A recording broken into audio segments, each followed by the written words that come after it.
इस वक्त की सबसे बड़ी खबर बताने जा रहा हूं। जो खेसारी भैया के मैनेजर थे विवेक सिंह, वो अब टीम में नहीं रहे, टीम से बाहर हो चुके हैं। क्या है मुद्दा मामला, आइए समझाने की कोशिश करते हैं आज की इस वीडियो में।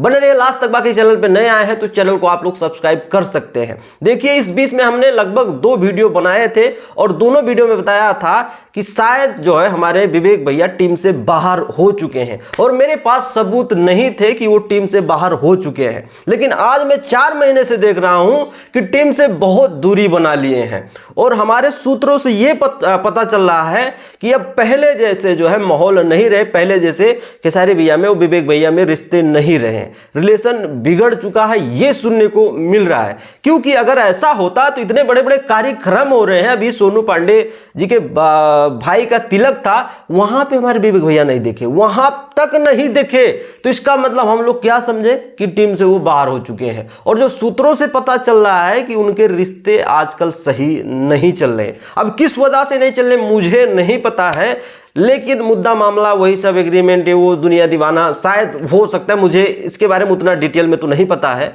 नहीं तो अगर ऐसा होता तो वो टीम में रहते, टीम में दिखते। अब भैया ये समझ में नहीं आ रहा है कि आखिर क्यों निकाला गया, वो छोड़ दिए हैं। क्योंकि अगर ऐसा होता, कुछ बीच में ये था कि चलिए विवेक भैया के जो है फादर नहीं रहे थे, तो थोड़ा सा डिप्रेशन में थे, घर पे अकेले थे, तो सारा कुछ देखभाल करना होता था। और अब ये देखने को मिल रहा है कि भाई मतलब ऑलमोस्ट कट चुके हैं, ठीक है। और आज कई सालों के बाद ऐसा देखने को मिलता है कि हमारे सोनू पांडे जो भैया के सेकंड मैनेजर थे, उनके घर के शादी में पहुंच गए हैं। नहीं तो मुझे बहुत ऐसा कम देखने को मिलता है।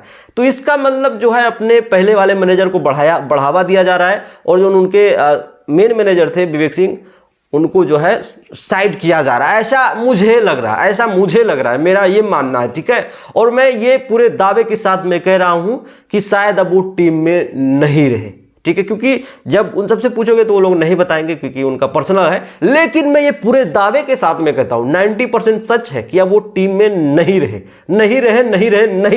ये मेरे पूरे दावे के साथ में बोल रहा हूं। और इस वक्त की सबसे बड़ी खबर है, शायद आप सबको नहीं पता है, लेकिन आपको धीरे धीरे पता चलेगा। अरे 4-5 महीने से उठा के देख लीजिए, कहां है, साथ में नहीं दिखते हैं। और मैं कहता हूं कि कहीं ना कहीं भैया के जो ग्रोथ है, वो भैया का जो स्टारडम, उसमें फर्क पड़ेगा। क्योंकि विवेक भैया जब थे तो वो बड़े बड़े गाने हो गए, एक सिस्टम में कैसे काम किया जाता है उनके पास नॉलेज था। क्योंकि वो भाई MBA पढ़े इंसान थे, उनका जो नॉलेज है ज़्यादा था, ठीक है, पढ़ाई लिखाई में बहुत माहिर थे। तो कहीं ना कहीं भाई थोड़ा सा उनके स्टारडम में फ़र्क पड़ेगा। और मैं क्या कहूँ, जो भी हो रहा है वो सही नहीं हो रहा है, मिल बांट के चलना चाहिए था। लेकिन क्या ऐसा बात बिगड़ गया है कि उनका दोनों का रिश्ता ख़राब हो चुका है। तो पता नहीं क्या होगा फ्यूचर में, पता नहीं, मुझे नहीं पता। लेकिन मैं 90% श्योर हूँ कि अब वो टीम में नहीं रहे। बाकी आप सबका क्या मानना है कमेंट करके बताइए। वीडियो अच्छा लगा तो लाइक मारिए और चैनल को सब्सक्राइब करिए। नमस्कार।